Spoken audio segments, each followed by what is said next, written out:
Hello friends, कैसे हो आप लोग। और आज का वीडियो बहुत ही इंपॉर्टेंट टॉपिक पर है। इसको आप इग्नोर करने की गलती मत करिएगा, बिकॉज अब इनकम टैक्स की नज़र आपके ट्रांजैक्शन, सेल, परचेज इस पर तो रहती ही है। इसके अलावा अब उनकी नज़र आपके स्टॉक, आपकी इन्वेंट्री के ऊपर भी पड़ चुकी है। इसका जो अमेंडमेंट था वो फाइनेंस एक्ट 2023 में हो चुका था। फॉर्म नोटिफाई हो चुका है सजेशंस के लिए, अमेंडमेंट के लिए। तो अब अगर इनकम टैक्स को लगता है तो वो आपकी इन्वेंट्री का वैल्यूएशन भी करा सकता है। इन शॉर्ट अगर मैं कहूँ तो स्टॉक ऑडिट करवा सकता है। तो जो असेसिंग ऑफिसर होता है, अगर उसको लगता है, और सिर्फ लगना ये नहीं कि सुबह सुबह सपना आ गया, अगर उसके पास प्रॉपर प्रूफ है और उसको ऐसा लग रहा है कि ये इंटरेस्ट ऑफ द रेवेन्यू है, मींस ऑडिट करवा के कहीं ना कहीं टैक्स का कलेक्शन हो सकता है और ये डिपार्टमेंट के हित में है, तो वो एक डायरेक्शन इशू कर सकता है इन्वेंट्री वैल्यूएशन का। तो आपके पास एक नोटिस आएगा कि भैया आप क्या जो भी इन्वेंट्री है, जो भी इनवॉइस है, उसका ऑडिट होने वाला है। अच्छा, अब ऐसा भी नहीं है कि बस वो मुंह उठा के नोटिस भेज देगा। नो, कोई भी असेसिंग ऑफिसर नोटिस भेजेगा उससे पहले प्रिंसिपल चीफ कमिश्नर या कमिश्नर, चीफ कमिश्नर या फिर प्रिंसिपल कमिश्नर या फिर कमिश्नर, इनकी परमिशन के बाद ही नोटिस आ सकता है। यहां पर बहुत ध्यान से सुनिएगा। सपोज आपके पास नोटिस आता है और आप देखते हो कि उसमें जो डायरेक्शन है ऑडिट का, वो principal commissioner, principal chief commissioner और चीफ कमिश्नर, या प्रिंसिपल कमिश्नर और कमिश्नर, इससे लोअर रैंक के कमिश्नर ने अगर ऑर्डर दिया है तो वो इनवैलिड है।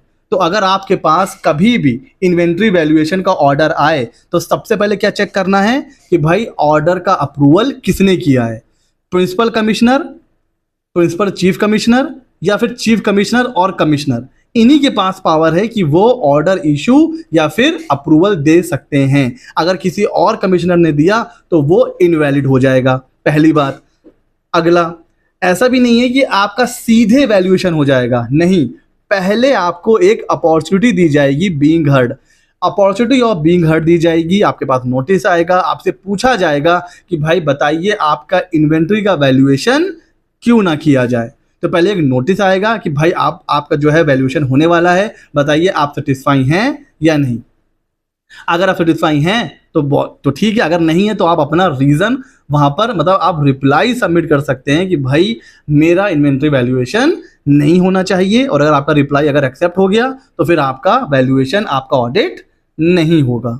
ठीक है सर, इसी से रिलेटेड, अब भाई ठीक है, वैल्यूएशन होगा तो ऑडिट होगा तो उसकी रिपोर्ट भी सबमिट होगी। उसी रिपोर्ट का जो फॉर्म है वो नोटिफाई हो चुका है, रिलीज हो चुका है। फॉर्म 6C ये है for submission of inventory valuation report. तो इन्वेंट्री वैल्यूएशन रिपोर्ट, तो इन्वेंट्री वैल्यूएशन करेगा कौन? Cost accountant, CMA. ये जो पावर है इन्वेंट्री वैल्यूएशन करने की, ये सिर्फ सीएमए के पास है। तो सीएमए ऑडिट करेगा, वैल्यूएशन करेगा और फॉर्म 6C में उसकी जो रिपोर्ट है वो सबमिट करेगा।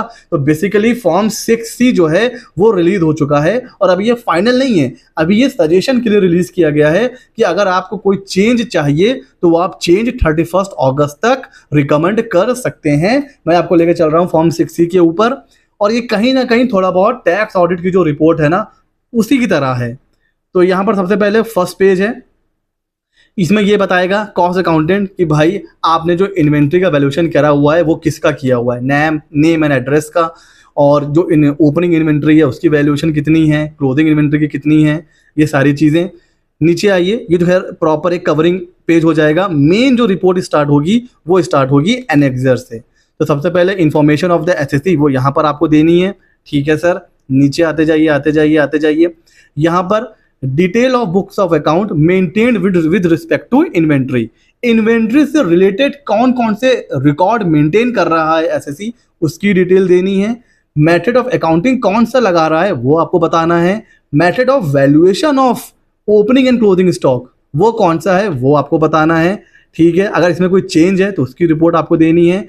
नीचे आ जाइए, यहाँ पर proper detail of financial result बताना है। अब यहाँ पर ध्यान दीजिए, हो तो रहा है इन्वेंट्री का वैल्यूएशन, हो तो रहा है स्टॉक ऑडिट, बट आप देखो यहाँ पर सब कुछ पूछ रहा है।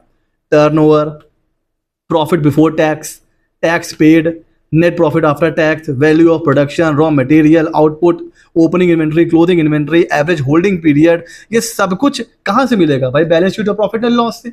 इट मीन्स कहीं ना कहीं जो स्टॉक ऑडिटर मतलब जो सीएमए, जो कॉस्ट अकाउंटेंट आएगा, वो आपसे बैलेंस शीट भी चेक करेगा और स्टॉक तो वो चेक करेगा ही करेगा। अच्छा सर, आगे चलते हैं। उसके बाद यहाँ पर देखिए क्वांटिटिव डिटेल भी देनी है, मतलब वैल्यू नहीं बतानी है, आपको ये बताना है भाई, डिस्क्रिप्शन बताना है, आइटम का कोड बताना है, unit of measurement, opening stock कितना है, कितना आपने मैन्युफैक्चर करा, कितना परचेज करा, कितना खराब हुआ, कितना इशू किया, कितना रिटर्न किया, ये सब चीज़ें यहाँ पर आपको देनी है। कोई एडजस्टमेंट है उसके बारे में आपको बताना है। उसके अलावा देखिए अब यहाँ पर दो पार्ट में है, एक वो वैल्यूएशन जिसके ऊपर ICDS एप्लीकेबल है, ICDS 2 है ना, income computation and disclosure standard, इसके बारे में हमने पढ़ा हुआ है ना पहले। तो ये अगर ये एप्लीकेबल है तो फिर ये सारी डिटेल देनी है, ओपनिंग की और क्लोजिंग की। ठीक है, नीचे आ जाते हैं। Valuation of work in progress, work in progress में भी अगर कुछ है उसका भी वैल्यूएशन होगा। कोई इंटरमीडिएट प्रोडक्ट बन रहा है उसका भी वैल्यूएशन होगा, मतलब मैन्युफैक्चरिंग ट्रेडिंग से रिलेटेड आप कुछ भी बना रहे हैं, कुछ भी परचेज कर रहे हैं, वो किसी भी स्टेज में है, अभी आपने मशीन में डाला है उसका भी वैल्यूएशन होगा, अब मशीन में प्रोडक्शन प्रोसेस हो रहा है उसका भी वैल्यूएशन हो सकता है, फाइनल आउटपुट निकला उसका तो होगा ही होगा। तो अगर आपके प्रोडक्शन यूनिट में छोटी सी सुई भी पड़ी हुई है तो उसका भी वैल्यूएशन यहां पर करना है, आपको करवाना पड़ेगा। फिर समरी ऑफ इन्वेंट्री बताना है भाई, फिनिश गुड्स कितना है, वर्क इन प्रोग्रेस में कितना है, raw material, by product, intermediate product, jigs, tools, मतलब प्रोडक्शन के लिए जो टूल्स एंड डाइज यूज होते हैं उनका भी वैल्यूएशन यहाँ पर कर सकता है कॉस्ट अकाउंटेंट। अब आप देखो कितना डिटेल में मतलब हमें ऑडिट करना है। फिर आ जाता है दूसरा पार्ट जहां पर ICDS एप्लीकेबल नहीं है, सेम चीज रिपोर्ट करनी है बट हाँ अलग अलग उसमें रिपोर्ट करनी है। ICDS अगर है तो अलग तरीके से और अगर नहीं है तो अलग तरीके से।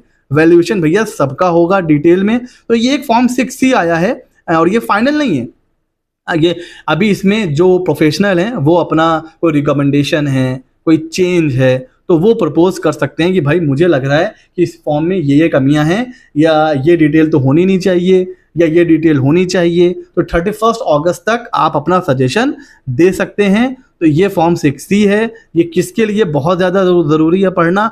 कॉस्ट अकाउंटेंट के लिए, बिकॉज अभी जो पावर है वो सिर्फ CMA के पास है। तो ये फॉर्म 6C आया है इन्वेंट्री वैल्यूएशन का, और यहाँ पर SSC को भी बहुत सावधान हो जाना चाहिए। क्यों?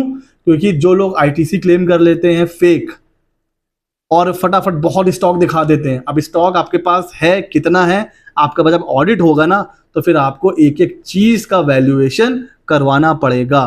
तो अपना स्टॉक भी अब आप मेंटेन करना स्टार्ट कर दीजिए।